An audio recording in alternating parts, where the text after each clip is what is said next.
we shall discuss the fourth important part of the plant, that is flowers. So flowers can be of different sizes, shapes, color, but all the flowers have the same basic parts. So what are the parts of a flower? The main parts of the flower are the pedicel and thalamus, the calyx or sepals, the corolla or petals, androecium or stamens, gynoecium and pistils. The other name for gynoecium is pistil. So these are the all parts. We will discuss the first part, that is pedicel and thalamus. The flower is borne on a stalk, as you can see. This stalk, the yellow portion that you can see, is the pedicel. The swollen part of the pedicel is known as the thalamus or receptacle. It bears all the four whorls of the flower. Here the swollen part, as you can see, has been termed as the thalamus. The next is the calyx or sepals. The outermost whorl of the flower is the calyx. The green ones that you can see, those green leaf-like structures are known as the sepals, and these sepals are usually found to be green in color. We have the calyx that also protects the flower during the bud stage. So during the bud, when the flower is a bud, it is protected by calyx. Next we have the corolla or petals. The colored portion of the flower is known as the corolla.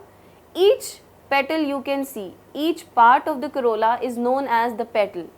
They are usually very brightly colored due to the pigment present in them. So the bright color, sweet smell and the nectar that they have is used to attract the insects. Next we have the androecium or stamens.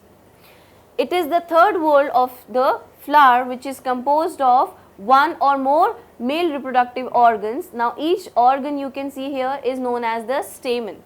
So each stamen contains a thin stalk. The lower one that you can see is the filament, and the upper portion you can see the two-lobed head, that is known as anther. We have the anther and the filament connected by a connective tissue.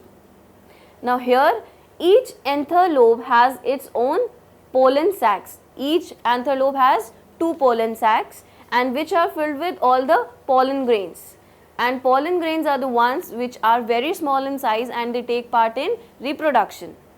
So gynoecium or pistil is the fourth whorl of the flower. It is composed of one or more female reproductive organs.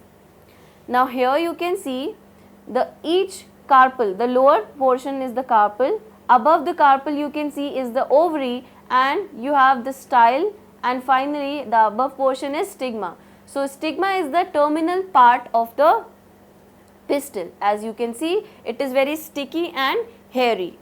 Now stigma is meant for receiving the pollen grains during pollination, as it is very sticky and has hairs. You have the style, which is a thread-like structure connecting stigma to the ovary. So it transfers the pollen grains from stigma to the ovary. The base part, as you can see, is a very swollen part, and that is known as the ovary of the flower. The ovary bears the ovules and on a swollen tissue. As you can see, it has ovules, that is the small female reproductive eggs, and those ovules are present on a swollen tissue, as you can see in the middle, which is known as placenta. So each ovule contains the female reproductive cells or eggs. So that was about the parts of a flower.